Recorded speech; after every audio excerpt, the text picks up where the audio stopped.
Indiana Jones. And my littlest one, Mavis, was too little to say Indiana Jones. She called him Banana Jones. And had been referring to Indiana Jones as Banana Jones for some time. Put the hat on. Doesn't make any sense if you're not wearing the hat.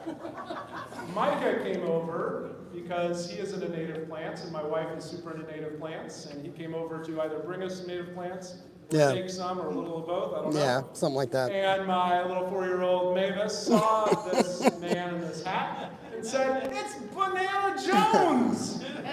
And has referred to him as Banana Jones ever since. She is 8 now.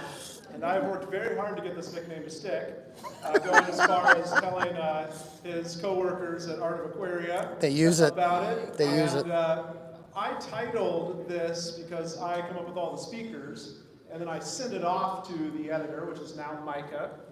And I thought, Micah will fix this to be whatever he wants it to be. But he kept my entire title. I cannot be bothered with coming up with a new title.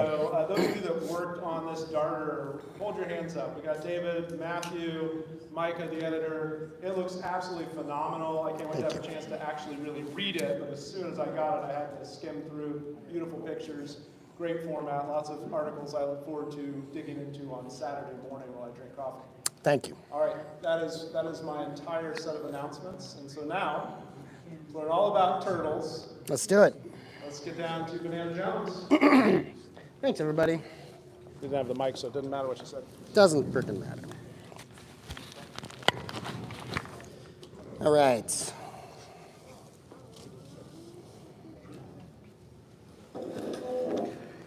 So, taking a look around, I think I probably should have written this for a slightly older audience. But that's, I'll make do with what I got. All right. So, as Steve said, he came up with this name and the whole concept of going into the sewers and stuff like that, but I went with it. So here's entering the sewer. This is the sewer on Lafayette, and then here we go. And this is in the sewer. So we're searching through the tunnels. What species did we find? So we found this number of species, and here's some that we didn't find.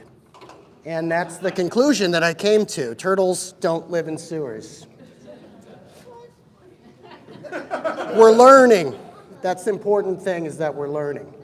All right, so I'm going to talk just a little bit about, go through a little bit of biology. So turtles are reptiles. They are actually one of the 4 orders. So we got the main orders. You got crocodiles, lizards, and snakes, turtles, and then this other order. Can anybody tell me what is in this order? Rhynchocephalia. Anyone? What do you got? It's just one animal. This guy, who is just a completely unique reptile, not the same as anything else. Looks like a lizard, not a lizard. All right, back to turtles. So, Testudines, the turtles. The thing that a lot of people don't know about turtles is that it is not an animal inside a shell. The shell is part of the skeleton, it's part of the animal. The top is carapace, the bottom is the plastron, and as you see, the ribs are part of the carapace. They are attached to the underside.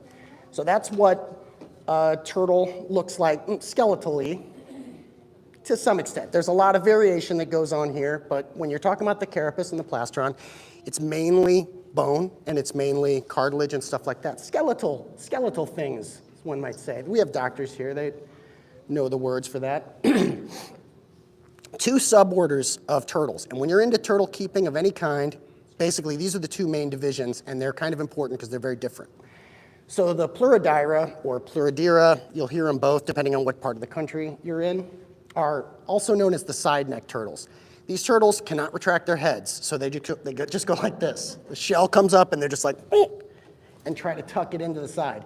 This one is super awesome, and I've never actually seen it up close, but look at the red. And that's an extremely rare South American species, and it's fairly small. A lot of these are huge. So What's interesting about Diplerodire is that they're all freshwater, so they don't range into salt water at all or brackish or anything like that. They can't contract their neck. And there's really a small group. There's only 3 families and 65 species. But you see a lot of these in the pet trade, and you see a lot of these coming up, like when people are giving away turtles on Facebook or whatever, you see a lot of these because the African one, African side-neck turtle, is a very cheap turtle that people sell like $30, and then they get this big, and then people are like, hey, would you take this from me? And so you get a lot of those. The more familiar turtles are in this Cryptodira group. These are the hidden neck turtles. They can retract their heads into their carapace and plastron and retract their feet. Now, they can't all contract them all the way, but, and some can't contract at all, but the main point is that they have the skeletal structure that allowed them to do that. Whether that's been changed over evolutionary time, some of them can no longer do that. There's 4 superfamilies in that, and this is including almost all the turtles. So there you go, 266 species. This is the sea turtles, all the tortoises, the pond turtles, the mud turtles, the soft-shell turtles, everything is in that group. So that's just a little background and breaking down the 2 main types of turtles that we see. And now, yeah, snapping turtles will definitely be in that group. Almost everything, except for the side neck turtles and the snake neck turtles, which we'll get into in a little bit. There's not too much information. So, yeah. Let me see one back. It looked like you had something backwards there. How many genera did you say there were? 80 genera in the Cryptodira. Okay, 80. 80 genera, yeah, and 266 species in 23 families. Does that seem right to you? Okay. I made these figures up completely, so they might be wrong. All right. Now we're going to go into keeping turtles. So there's some downsides to keeping turtles. They live a really long time, average 20 to 50 years, sometimes 100, sometimes 200. So it really depends on the species that you have and how old they are when you get them. But they're going to live a long time. So if you want to get one, it's kind of a commitment. Also, there's just way too many turtles being produced. Red-eared sliders, people breed them like crazy and then sell them, but they end up, so there's way too many of those. So a lot of them are wild caught, and that sucks. So because a lot of these species shouldn't be being taken out of the wild. And people will say the populations are stable, so we're taking them. No, don't do it. Don't do it. And number 4, so if you want to get a turtle, just get a rescue first, look for an animal that somebody wants to get rid of, and if you can't do that, captive bred specimens from a responsible breeder that's not doing a farming type of thing. Those are just my feelings on it, but that's where I'm at. So I've been taking turtles from people that find them and can't have homes for them anymore in the city and finding homes for them, and there are a ton, especially the sliders. It's crazy. So, I mean, I got 4 emails today. All right. So you still want to keep some turtles. Let's talk about turtles in aquariums. So they're not ideal for every situation, but they can be really cool in the aquarium. There's several different ways you can do it. So the things that you want to consider before you try to get into a turtle setup is like, are you looking just for the turtle, or do you want the turtle to be part of some sort of community? And then how much space do you have? Like maximum, meaning if you're going to get a species, will you be able to give it an extra large aquarium later on down the line? Do you have a pond you can use? Do you have an indoor, pond type of setup? Because some of them will get, 8, 14, 20 inches, and you just want to make sure that you're prepared for that long term. And then here's the other thing. So people tend to buy turtles in groups, but turtles don't care about having buddies around at all. So they're totally happy being alone. So they're not, most of them are not social animals except for some of the tortoises. And so when you're talking about a water turtle, you really don't need to give them groups. You don't need to do any of that. And it's often a bad idea. They bite each other, little wounds, get little infections and stuff like that. So keeping a solo turtle for a lot of people is really the way to go. All right. These are some of the ways that you can sort of do it. A lot of people who are just really interested in the turtles and they want to keep it, they'll just do this sort of utilitarian setup where you're basically just, it's all about the turtles and you're really doing ultra filtration, maybe you're using a sump or something like that. It's just about keeping clean water and keeping the turtles in where your focus is just on them. The really cool thing to do if you're keeping native species is a pond outside, or an indoor pond if you're keeping some tropical species. Bless you. And a lot of the species that are here, once they're about 3 years old, they'll survive pretty well in a pond type of setting. You have to be careful and kind of create some barriers to keep them from getting under your car tires when you're driving around or something, and you're driving past, because they will wander.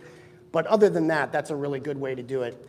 Then the other two, like the common ways to do it, would be an artificial community. So this is just a turtle, but you're gonna have it in a community setup with other things. So maybe guppies. A lot of people like to do turtles with guppies. They have a big old guppy colony and they'll throw a turtle in there. The guppies breed fast, so the turtle might snatch a few and they don't care, right? And you can use a lot of turtle species in this type of setup. And then what I do is a biotope community, so I just try to recreate the turtle's habitat. It's more interesting for me as a plant guy. So, you know, if I want to mess with some plants, then I'll take the turtle and I'm like, this one's for the Everglades, so I'll pick plants from the Everglades, animals from the Everglades, and just try to mess with it like that. It's a fun way to do it. It's just, you know, makes it more of a puzzle to try to set everything up. Yeah? You can talk about feeding turtles later on. Sure, yeah, I'll talk about it. All right, let's talk about keeping fish with turtles. A lot of people do and some don't. This is a really awesome 66-gallon aquarium that was in the Biotope Aquarium contest. And this dude has got a little alligator snapping turtle in his setup. And it's a really awesome aquarium. It's totally naturalistic. It looks like it came right out of a zoo. Tons of driftwood. The only thing is, though, see, not totally, you know, that's black lava rock there. And that is an Asian shrimp, so not exactly, but he does have gambusia. So he's doing it, you know, like almost 100% there. All right, whoops.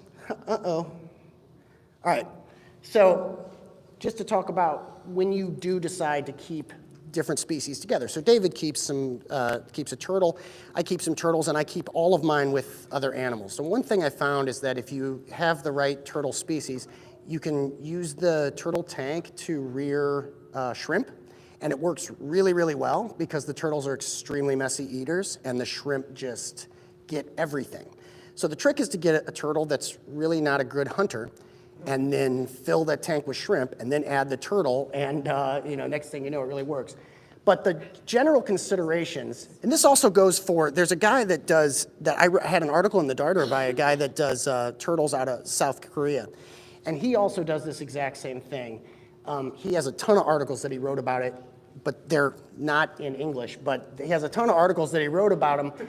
And his basic setup, I just took his points and basically adapted them here. But you know, you really have to just be careful to pick compatible species. So do a lot of thinking about if your turtle's in there and you want to put a fish in there, don't pick a slow fish that hangs out at the bottom of the tank, you know, that kind of thing. So, and then he is also big on, and I am too, on considering the welfare of all the species. No species should be in that tank that is just constantly stressed.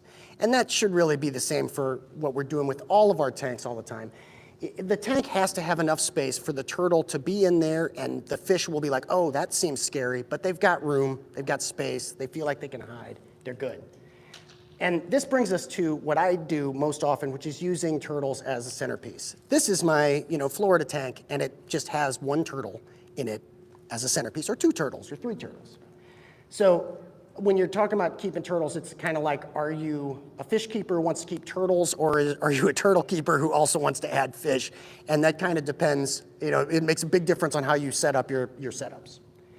I don't have a slide for feeding, but how you feed turtles is really dependent on which kind you have. But all of them should be fed a standard diet because they make them now. Missouri, the food maker, you know, I think that's, and they make a great turtle feed, and a lot of places do. And you really want to keep that as your basis, and then you want to branch out into other stuff. So David and I both do worms, red wigglers for our turtles, and I feed them one at a time. I mean, tweezers, you know, because it helps me to control the intake. I'm not having worms dying on the bottom because, believe it or not, sometimes they will get freaked out. They'll go to bite a worm and it'll like move and they'll be like, no, and just leave it and it'll just rot there. I mean, because turtles are not as, you know, and they have a lot of difference in personality. I mean, some will be very timid and others will be super aggressive with food and just hit anything you put in the tank, or your fingers, or a pair of tweezers. All right, so if you want to keep turtles with fish, here's what's not good. These agile fish hunters, this is a snake neck turtle. See the neck? So these things are fast swimmers, extremely agile, and they will kill all your fish immediately. It will, I mean, it doesn't take them long at all. They're fish hunters in the wild, so that's their thing.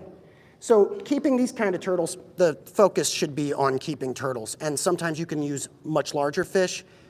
Say you could use a large cichlid species, for instance, in there, and that would probably be okay. If they don't see it as food, as something they can catch and eat, they'll usually ignore it because they are all sort of like, looks hard, I'll leave it alone. And then ambush predators like snapping turtles and stuff like that. Snapping turtles actually have the plastron underneath a snapping turtle has really deep grooves inside here, which means it can move its legs a lot. So even though they barely do anything when you have one, because they're evolved to be ambush predators, they can swim pretty well. They will eventually take out your fish, but it'll take a lot longer.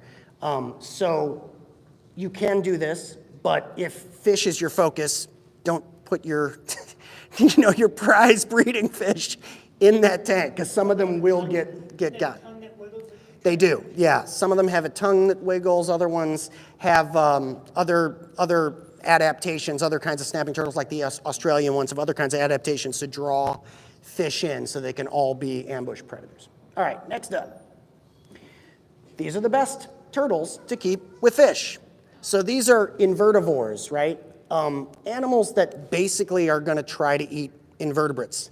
And this is what I mainly recommend. Anybody ask me, what kind of turtle should I keep? Always these. They're slow. They're terrible hunters. I mean, they're just like, and they don't even, and they will often just ignore the fish completely.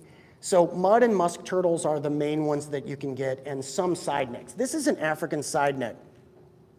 I have a couple of those dwarf African side necks, a pair, and they're very, very docile and don't eat any of, they hunt the shrimp, but they're so clumsy about it that the shrimp evade them, and their tanks just produce massive amounts of shrimp. It's crazy.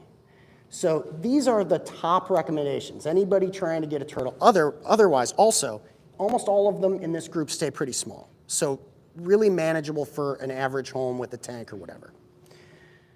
Okay, cool. And then what kinds of fish do you use? These are bad choices. Fish that don't swim well. Long fin ornamental fish, like these goldfish, or like your super long fin swordtails, stuff like that. Bad idea. Spiny or poisonous fish, obviously, and fish that get big enough to eat your turtle. That's also a terrible idea. But what I generally recommend for people are live bearers, and just like nice live ones, wild ones and stuff like that. Fish that are smart and will evade predation, won't get too close and won't attract them too much. I keep a lot of mollies with them and stuff like that. Mollies work really well. Platies work really well. Wild guppies, stuff like that. Exactly. And so this is turtle toping. I'm going to talk about setting up wild tanks real quick. This is a Florida mud turtle, and this is just a nice little Florida tank that he did. He kept it really, really dark, this guy. Like, the tank has almost no lighting, just a couple of little spotlights in the back, and that on purpose to create this ambiance. But he's a photographer too, so you know. All right, so I did a Mexican turtle taupe for my red-cheeked mud turtle. That's Kynoceron scorpioides creunatum. And I also keep it with a Xiphophorus, the Tabasco variety of a wild maculatus. And I added these plants. I added Didiplus diandra and Alternanthera ficoidea, but then I also added some non-native fauna, Acellus aquaticus, so that's an aquatic springtail, and I add those to all my setups. They're good cleaners, and they don't eat anything except for detritus, so they're really nice. A little harder to get a hold of than some of the other invertebrates, but you'll find them around, like if you ask around in the club. And I just add them to everything that I do, and then I also put in some Neocaridina. So this is basically what it sort of looks like on an average day. This is Tortilla. She's super awesome. And even though my wife is a photographer, she does not take pictures of my tank, so you're stuck with this mess that I created here. But these are the Xiphophorus, and they breed like crazy. There's 4 generations going in the tank right now. Didiplus. The turtle will just mess up the tank immediately as soon as you put them in there. You really need to use stuff that's robust. So most of my plants are actually outside of the water. You can sort of get a little hint of that coming up as Tortilla here goes to breathe. All right. This is just a little video that I did just of when I first got Tortilla. She came in with a brother, and they both had holes in their shells. So I had to work with them to heal up the holes in the shells, and then I was able to adopt out the brother. And this is how big she was then, just really tiny. And I kept her in this fry tank that I had at one side of the fish room. So now she's big, and she never got nice. This is what I upgraded her tank to after that, and I just did this for like a couple of weeks or so. This is just in the back corner of the fish garage. And this is kind of how the setup that I did for her now started out. So this up here is a bunch of, Kokodama balls, but I made them flattened. So I took aqua soil, a little bit of sand, a little bit of other stuff, mushed it up, got it wet, wrapped it in Java moss, tied that up with some thread, and then flattened them down, and then mushed them onto the top of this stick here. And this creates a land area. There's a hole, and under there's a cave.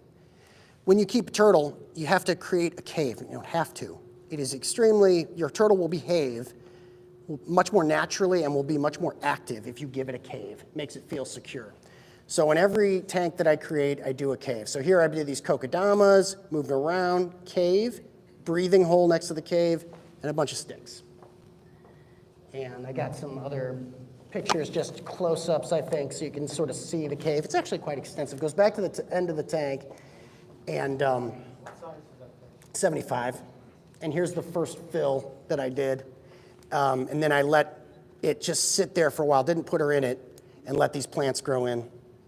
She then destroyed all of those plants. But over time, they worked all right for a while. It was, you really can make it work. You just have to get the plants nice and robust. She likes to squeeze up there into the vegetation and get the heat lamp. So, and this is just her like a little while later, just to show the red males in this Tabasco wild Xiphophorus population, which are really cool. They come out all sorts of different variation, but all of that is from Tabasco, Mexico. The turtle, the plant species, and the fish. So the fish just too spicy to eat?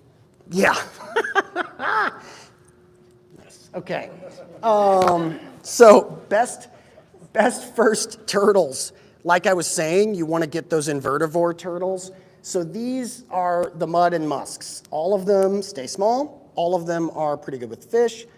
All of them can be used to rear shrimp, depending, again, on your turtle's personality. I have seen some that are real shrimp hunters, but if you're feeding them well, every other day, every third day, and you're giving them a good amount of food and you're varying their diet, they usually won't go hunt too much. They only get stupid ones. Exactly. So the genera, the Sternotheris and Kynerstenon, those are the two genera that I recommend. And then just to go through these turtles, this is my absolute favorite to recommend for anybody who wants to keep a turtle. This is the Eastern musk, Missouri native, super small turtle. Adult size, you might get, sometimes, I've seen them adults like this big, like 3 inches. So they can sometimes be really small, they get up to, yeah. So what we call a stink pot? It is a stink pot. Now, the stink pot name, they can produce a foul-smelling musk. I've never had it happen. Never had it happen. I've handled tons of them. And I've even handled them in the wild. Never had it happen. So, I don't know.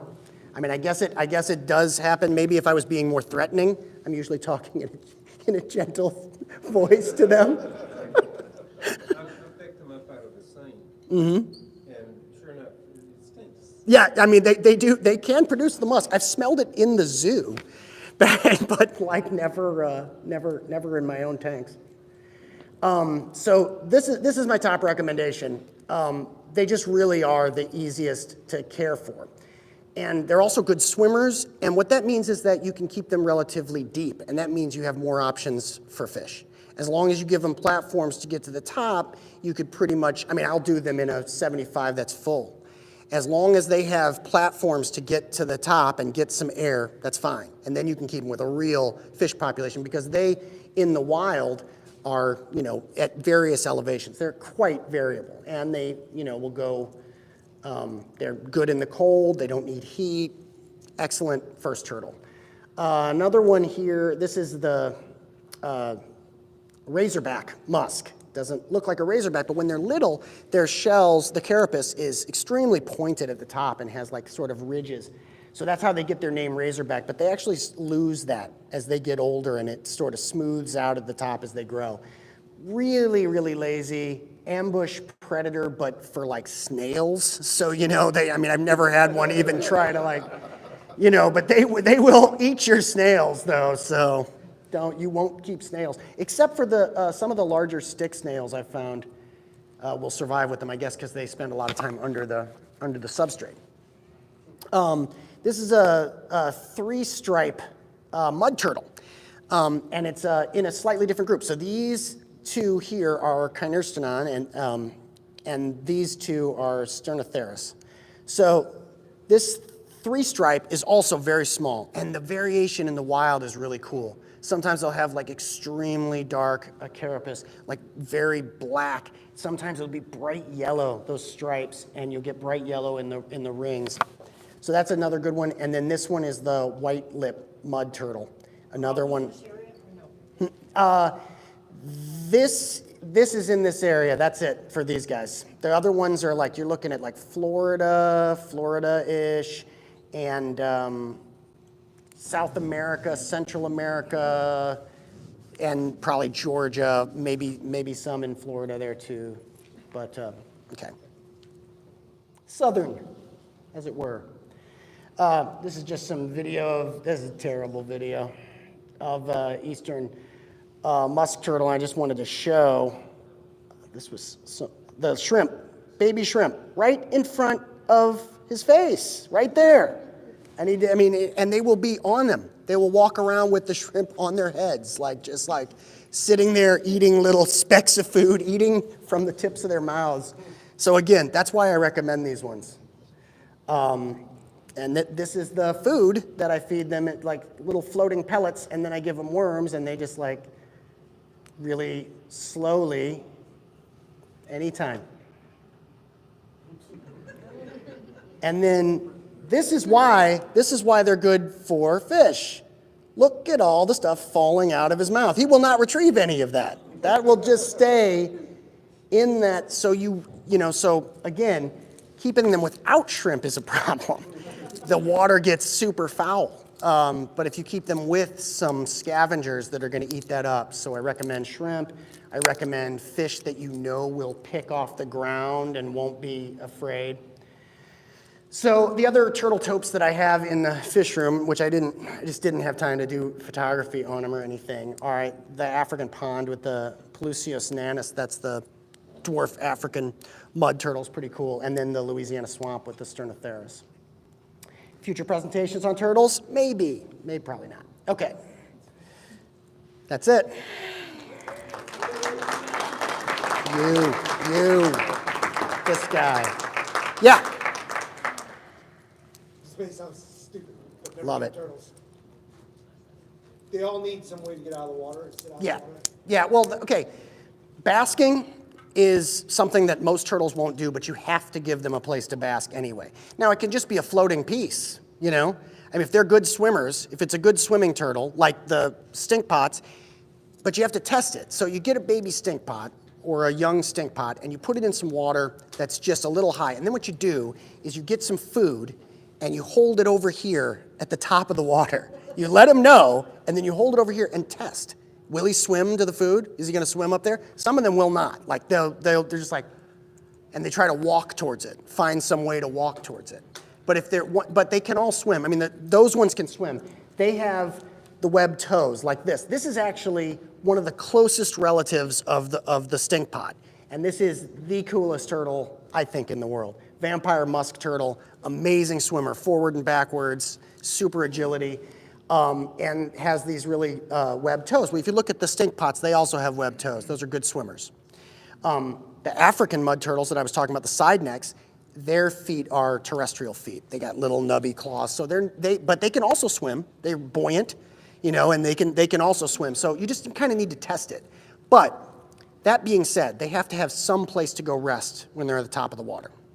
My female African mud comes up to the top to get her pellets. She's in water about that deep, and she's this big, right? So at the bottom, and I don't really give her much of a ramp because she doesn't need it. She can go straight up to the rocks, climb out.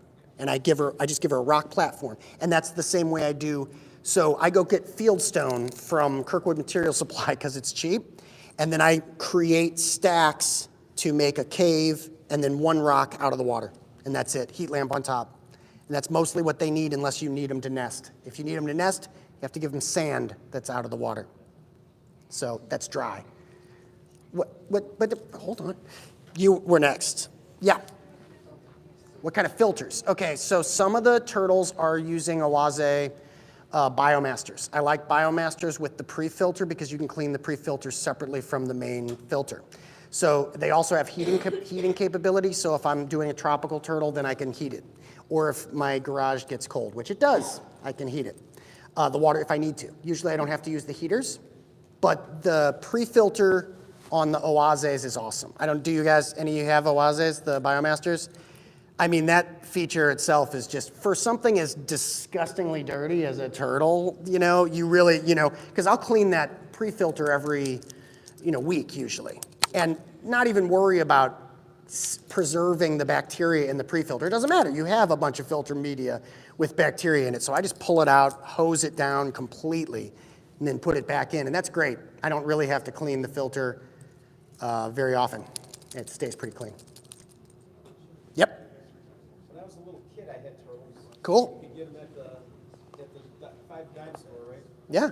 But then they all disappeared because there was this big salmonella scare.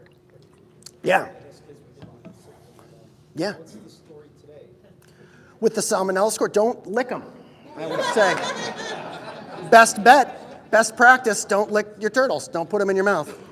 No, I mean, reptiles and amphibians can carry salmonella. It happens. You might have an outbreak, and it might happen. I know in Florida, there's been several times when at reptile breeders, they had cases of salmonella, and they're like, oh, we can't sell anything, and we have to, So it's happened, with big reptile breeders and distributors.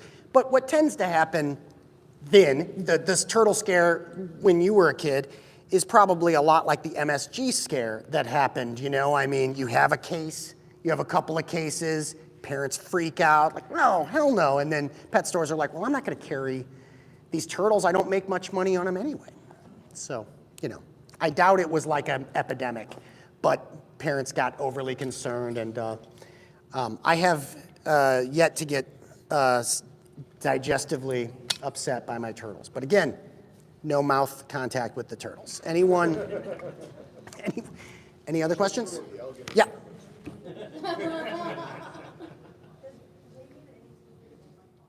Any specific light? Yeah. Okay. So there's a lot of debate on UVB lights. A lot of reptile keepers use UVB lights on their reptiles. I do. I use them. I mean, there's nothing. There's no reason not to buy a UVB bulb.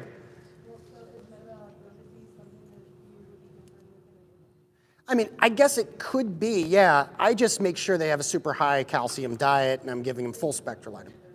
Oh, yeah, I definitely supplement their food. But all of the turtle, if you're getting a good turtle pellet, and it's not like one of the ultra crappy ones, you know, that you get, like, then they are all going to have supplemented calcium and stuff like that in it anyway. I tend to want to feed my turtles a lot of stuff, so several things I do. And this is the same for all reptiles. When I'm raising my worms and my mealworms in my room, I'm feeding them a very specific diet. And so I'm making sure to get a lot of nutrients in there that way. Although, and this is an interesting thing, so I have been varying my worm diet, and my African turtles will not eat the worms anymore. And I think I have changed the flavor of the worms somehow. Seriously, I mean, I can't think of what else it could be. But like, I seriously think it's with the other turtles, the stink pots will still take them. But the African turtles are like, no, and they just, you know, they like literally, they will chew it and then like that and swim away. What did you change your turtle? Well, I started doing, I don't know exactly. There's several changes because I wasn't being scientific about it. I'm like, this month it's this crap, you know. Here's some mushrooms, here's some this, here's some that, you know. So I need to get more specific about their diet so I can figure out if that's what's going on. Did you also put like chili peppers in the? Yeah, lots of chili peppers, leftover curry. No, but you know, It's a spice. like I said before, they are emotionally temperamental. Like they will get scared by something and then react with fear to that thing for a while. I think, you know, when you're an animal that's that little and you live in that kind of environment with tons of predatory pressures all around you, it makes sense to just be really, really careful. If anything seems freaky, just avoid it. And then later on, maybe you go back to it when everything is safe. Yeah. Yes. Water changes. How often do I do water changes? You know, I do weekly water changes on everything in the whole room. So that's just how I do that. And actually, sometimes on the turtles, okay, I change it depending on how many turtles are in there, what I'm feeding them, what the size of the population is.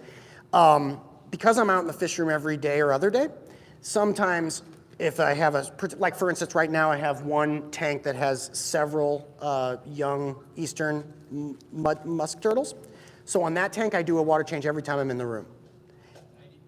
No, for that I'm doing 15%.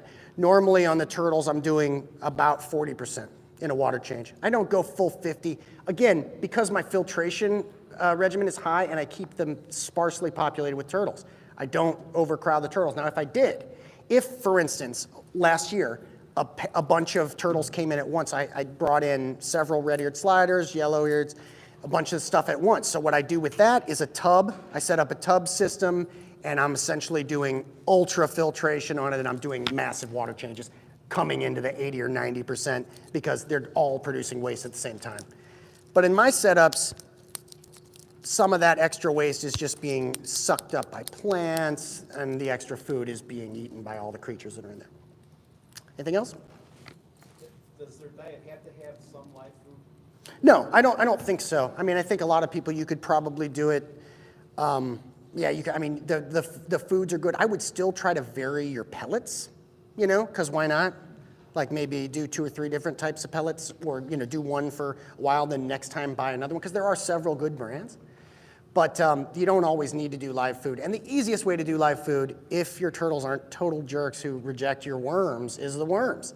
Because a small, you know, Tupperware can start a little colony of red wigglers, and you're just feeding them compost.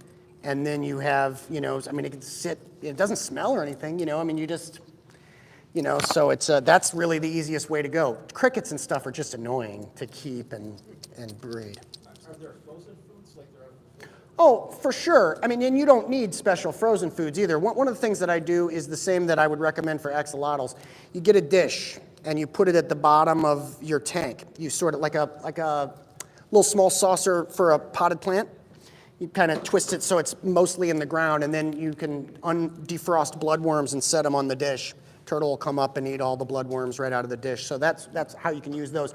Also now, I work the 1 day a week at Art of Aquaria, and so they bring in a lot of frozen food. So I might use silver sides and stuff like that they sell there, and you could do that. But I tend not to feed the turtles fish. I don't think it would really matter, but I'm going to have fish living with them, and I'm like, I don't want you to get any ideas. So, So I stay away from fish, but I'll feed almost anything else, and mealworms. If I'm at a pet store and they got super worms, I'm like, okay, one thing is super worms. Everybody gets treats. Anything else?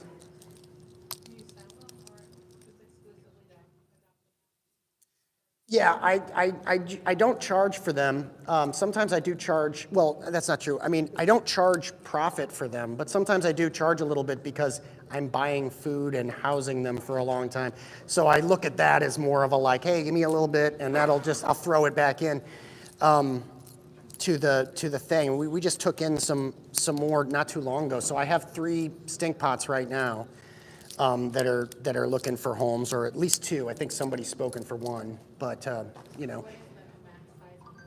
about 5 inches is carapace length, but they rarely get that big. And then I think I got a razorback musk that needs a home, and he's like beefy, like chunky, like this big, and just, I don't know how, but he's a big boy. His like arms are raw, and you can't really pull him in. So, but good eater and all that kind of stuff. And then, from time to time, we're always getting calls about and emails about red-eared sliders and stuff like that. More of the common pond stuff. But you can keep those inside, but really you should be looking like, do I have a place outside that I could give them? Because they're just so much happier out there, and it's a lot less work. Yeah. Yeah. Yeah, I mean, exactly. Big, out there in the ponds. Well, and then, Not too many alligators anymore, but a lot of snap. yeah. Oh, totally. And the sliders, the females get really large. I mean, if you don't know what you're getting when you get that baby. If it's a female, it'll keep growing much longer than you think it's going to keep growing, and it'll end up really big. If it's a male, it might end up small and really easy to house. So, and that's the same with a lot of those pond turtles. Can you tell in these species are the males, the females, or the males got the concave bottoms and the females? In some species, the shell is you can determine with the shell, but a lot of times with especially with mud and musk, you're looking at the tail and you're not getting there until after about a year. And you're going to and that's the same with a lot of the side neck turtles. You're not going to be able to tell till they're at least a year old. For the opening on the tail being farther down? You're looking for a big, thick tail that's long versus a small, stubby The tail. reason I know some of this is I just had to read an article about sexing turtles for some reason. Yeah, super fun, yeah. It has something to do with like the tail end of the turtles are different on the males. Absolutely, yeah. That's absolutely it, and that's the easiest way to tell. You pick them up and you look at the so Tortilla and her brother came in, and I had no idea because they were too small to sex. But now she's got a little sharp little tail, and she's definitely a female. And the boy ended up smaller with a broad tail because I'm still in touch with the person I rehomed the brother to as well. So, okay. Big round of applause. Okay.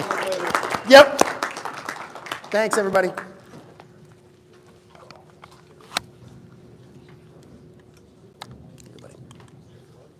don't know how to turn that off.